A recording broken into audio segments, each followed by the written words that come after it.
Greetings, ladies and gents, and welcome to this latest episode of Tales from Outer Space, taken from the subreddit HFY. The links to all the stories will be down below, and as always, I hope that you enjoy. And if you do, please consider subscribing. Story number 1. It Wasn't Us This Time, written by AC1308. Ambassador Thornton sighed as he massaged the bridge of his nose with his finger and thumb. Human Thornton warbled the avian true from his perch, bobbing his head with concern. Are you angry, distressed? Does your kind shed molt its integument skin? No, true, Larrily, Thornton replied patiently, doing his best to replicate the liquid notes of the alien ambassador's syrinx. It was an emotional reaction, but not anger, more irritation and frustration. We seemed to be speaking in circles, never reaching a conclusion. I concur, Lariella chirped. It appears that what you understand does not match up with our records of extermination. Precisely, agreed Thornton, and your records predate the history of humankind on Earth, so it's impossible for us to be this extermination. He gestured to the screen. Show me the image again. Oblongly, Lariella activated the screen, a fuzzy, jerky image of a humanoid soldier in advanced armor, firing some sort of energy weapon, advanced across the screen. When it was halfway, Thornton held up a finger, and the Tro paused the action. If I'm correct with my estimation of the scale, that being is a little shorter than an average human, and a lot more solid through the body, Thornton said carefully. Also, note the prominent brow ridge over the helmet area, and the large, wide nose with the receding chin. The phenotype doesn't exist anywhere on Earth.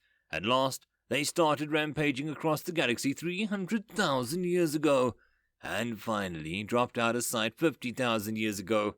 That's before our time. Sorry. Growled the True. Your demonstration is adequate to the purpose. I will explain to the Galactic Greater Council that humanity brings no danger, peril with it. Thornton smiled. Thank you, he said warmly. All of humanity thanks you. He stood up and held out his hand to, brush feathers with the True in their version of a handshake, then left the audience chamber. His bodyguard, who had been sitting unobtrusively in the background, went with him. Once Thornton was in the shielded limo, he glanced at the bodyguard. This vehicle has been swept. 5 minutes ago, the fit, muscular man replied. Well, you were talking with the other ambassador. Good. Thornton leaned back in his seat and let a sigh escape his lips. Put me through to the Institute for Encryption. As the limo hummed along the road, the screen went to a handshake hash, then flicked into full clarity. 2 men and 2 women were seated along one side of a table. They looked up, the screen cleared. Well, the woman asked. I saw the best image they had, Thornton said. It's bad, but it could be worse. I convinced them that it wasn't us. He took a deep breath. We're going to need to destroy all evidence, erase all the records. One of the men shook his head. Goddamn Neanderthals, he muttered. All that time and we never knew. End call, Thornton said. The screen went dark, and he reached for the wet bar and poured himself a drink. Diplomacy was a dirty job at times, but this was the first foray into covering the tracks of a genocidal killer. The fact that the perpetrator was an entire extinct species didn't make it any less strange. The things you learn, he mused as he took a drink. End of story number 1. Story number 2. Okay, this time it was us. Written by ACK1308.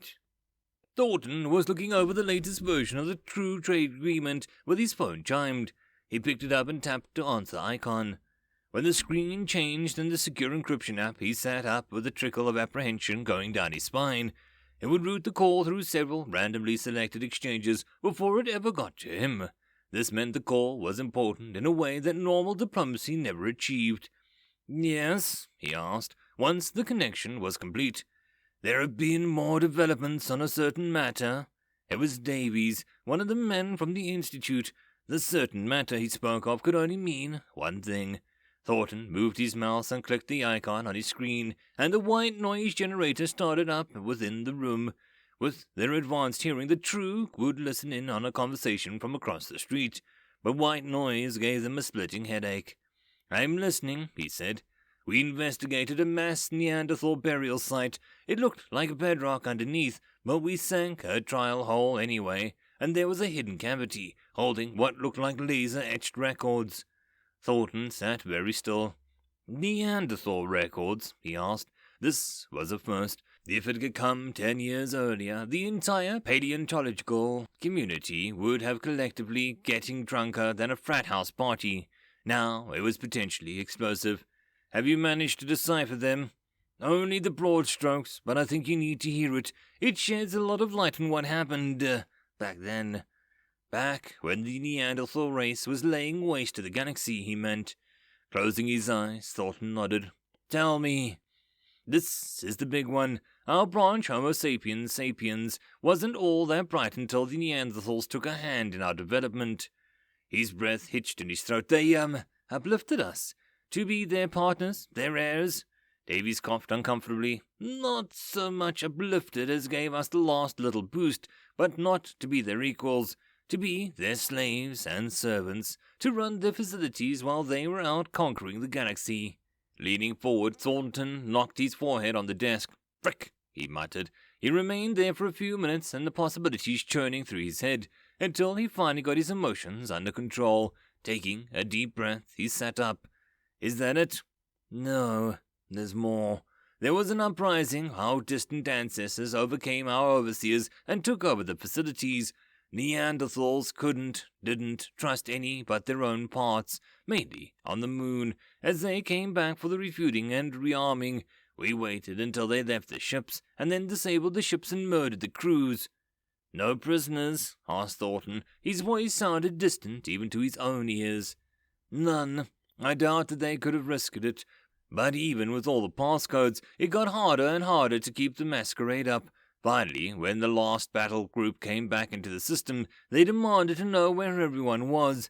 The human crews on the moon knew that they couldn't fool the battle group long enough to get them all to dock with the lunar facilities. And if they tried to take off and fight, they'd lose. No training is running the ships, you see. So what did they do? Thornton had a premonition that he knew. They rigged a self-destruct that converted an entire facility into an EMP bomb, one that turned the fleet into dead metal in falling into the sun. But it killed every human on the moon, vaporized the facilities, and turned it all into craters.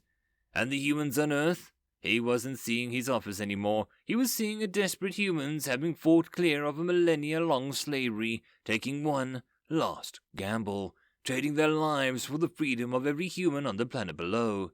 He suspected that they'd made the trade gladly. The tech was mostly made inert, except for a few shielded pieces here and there. It was what they used to make those records, and then they buried them under the Neanderthal city. So, did the Neanderthals survive? The fossil records say that a few thousand did on Earth, but they didn't have their technological advantage anymore, and they were outnumbered 100-1 by Homo sapiens. What tech was left behind would have failed altogether inside a few years, then corroded and decayed to an unrecognizable state over the next 50,000 years. Cities, their whole civilizations gone. Everyone regressed in tech and the very basics. The Neanderthals died out at some point, and humanity gradually pulled themselves back up by their bootstraps. Thornton suspected that there was much to the story than that. He knew how vindictive humans could be. He was a human, after all.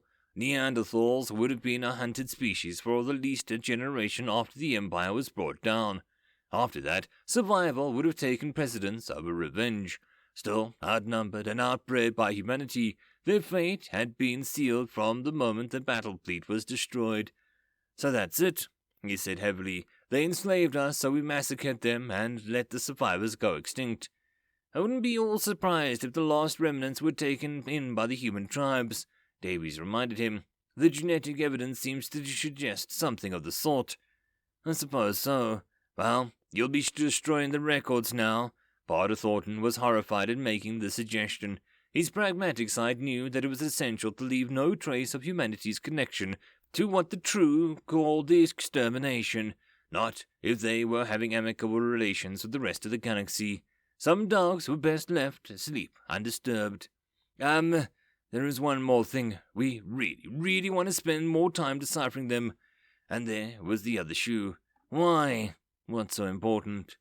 On the other end of the line, Davies hesitated. We think there might be a record of the beginning of the extermination, and why the Neanderthals went after the rest of the galaxy in the first place. Thornton took a deep breath and then let it out, trying to dispel the sense of impending doom. Do you really think that's important, after all this time? It might be. Some of the races around now aren't that old. Definitely impending doom. I see. Carry on. Keep me informed. Yes, Ambassador. Thornton cut the call, then switched off the white noise generator before massaging his temples with his fingertips. He had no idea what Davies and his team would dig up, but he suspected it would be nothing good. Worse, there was one niggling thought that kept returning to him. What if they were justified? End of story number 2. And that, my friends, concludes this video. I hope that you enjoyed. If you did, please consider supporting the author from the link down below. Otherwise, if you wish to support this channel, there are numerous ways to do so, like liking, subscribing, and possibly even becoming a patron. Otherwise, the easiest way would be to share. And until the next video, I hope that you all have a good one, and I'll see you then. Cheers.